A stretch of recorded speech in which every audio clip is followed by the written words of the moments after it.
Hey guys, so it's been a while. Um, I've recently rearranged some things in my room, so at some point I'll give you guys a new bookshelf tour, but now, just as like a short thing, now the entire shelf behind me is only my TBR books because I am down to 91 books, which is super exciting. Um, and it's right next to my bed, so it's like kind of a like, all my TBR books, all the books I haven't read are right here within my reach. Blah, blah, blah. Anyway, so quickly, I just wanted to go over, because it's been so long, the books that I read from February till the end of April. Um, Technically, I didn't read anything in March. So this is really February and April. Um, Honestly, I didn't even keep track of like any of the media that I watched the last few months. Um, so I can't even tell you like what movies I watched in March. I did see quite a few plays. So I went and saw the Lightning Thief musical, which was super, super exciting. Some point I might make a video about it. I had such good intentions with going to see that show, doing like a vlog and everything. That didn't happen. I was in the middle of like three shows at the time and just kind of didn't have the mental capacity because I was so focused on enjoying the show that I didn't even like have the time or brain power to remember that I was going to vlog it or do anything like that. So at some point, I might do kind of like a video talking about the experience with that show. It was amazing. The cast was amazing. I met almost the entire cast, which was super, super exciting. I feel like I tweeted out my pictures, but I don't remember. That was like 2 months ago now, so brain has everything's gone. So quickly, I just wanted to go over the books that I read in February and then the books I read in April. So I read two books in February. I finally finished Gilda Joyce and the Ghost Sonata. It was okay. I feel like I gave it like a 3-star rating on Goodreads or something. Um, it's one of those things like I really wish I would have actually read these books when I was in middle school or even earlier than that. I can't remember when this book came out. Yeah, this book came out when I was in elementary school. So it's kind of one of those things I really wish I would have read these when I was in 4th, 5th, 6th grade because I would have thought that they were better.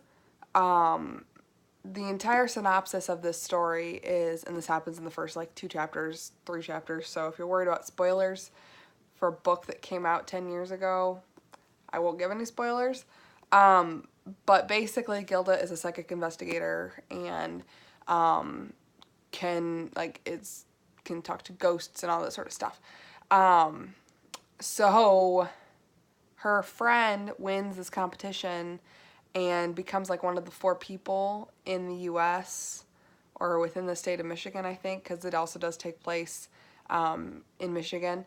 That wins this piano thing, so she gets to go and perform at this really prestigious piano competition in London.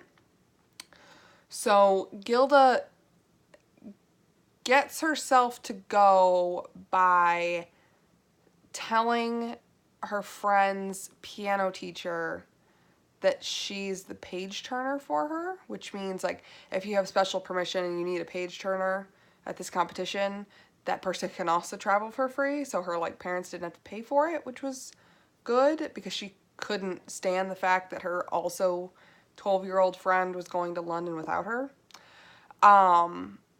And then these 12-year-old, 13-year-old kids are allowed to just roam the streets of London by themselves, which, having traveled internationally with other students, terrifies me. Because yes, this takes place like 12 years ago because this came out in 07, but still, that terrifies me. So it's like it was very unbelievable to me that they would have that capability. But I guess it would have been fun had I read it. I'm still going to read the other two books in the series, but I just also might be very disappointed in those as well. But, you know, they're fun. They're just very unbelievable at this point. Like, they're still kind of creepy. Like, for having been written for elementary school kids, I mean, I scare easily, but they're still kind of creepy. Hi, Potter. My cat has come to visit me. Hey, buddy. So the other book that I happened to finish, that's his head, so if you see him walking around, just ignore him, was I finished my reread of Vicious by V.E. Schwab. This was such a good book to have to reread. Hi, buddy. Hi. Did you get yourself... Oh my god. Okay. Anyway, I'll try and ignore him, but he got into something because now his face is wet. Alright, I'm going to pause this real quick. I'll be back. Alright, I'm back. He's now just lying on the floor. So anyway, I finished my reread of Vicious, which was such a good reread. I'm super excited to jump into Vegeful next month. I was going to read it this month and then in April, but then with time and everything else, I was like, I just didn't get to it. So anyway, this was such a good reread. I think I still gave it 5 out of 5 stars. And it was really, really good to kind of be back in this story and remember kind of why I enjoyed it. And I'm still so excited to read the sequel, so that's exciting. And then I didn't read for an entire month. Was so busy. March, like, I don't know how I slept, honestly, because had I still been working full time, I would not have been able to sleep because I was still in school and was also in the middle of 3 productions through the entire month of March. So that was a lot of fun, but it was also a lot of stress. And yeah. So anyway, then we jump into the beginning of April, and we had the Alphabet-thon, which you saw that I posted an update and kind of posted my TBR. These are the only 2 books that I read throughout the entire month of April. I started some books, but was not kind of in the mindset to finish any of them. So I read Dr. Jekyll and Mr. Hyde by Robert Louis Stevenson. This book was okay. I wasn't really super into the story, so there were certain points where I ended up skimming because it's obviously it's a classic, so it was more complicated dialogue, but it also just the storyline, it's not really something that even for a classic that I was interested in or into. So reading this was kind of a struggle, so I feel like I can't even remember what I gave this on Goodreads because it's been 3 or 4 weeks now. And then I also finally read Dream Factory by Brad Barkley and Heather Hepler. This was a really, really cute story. It's basically, the synopsis is that the actors at Disney World go on strike. And so the Disney company hires teenagers to fill the roles as like a summer winter job to do all the characters, so that like Disney doesn't lose money because their actors are on strike.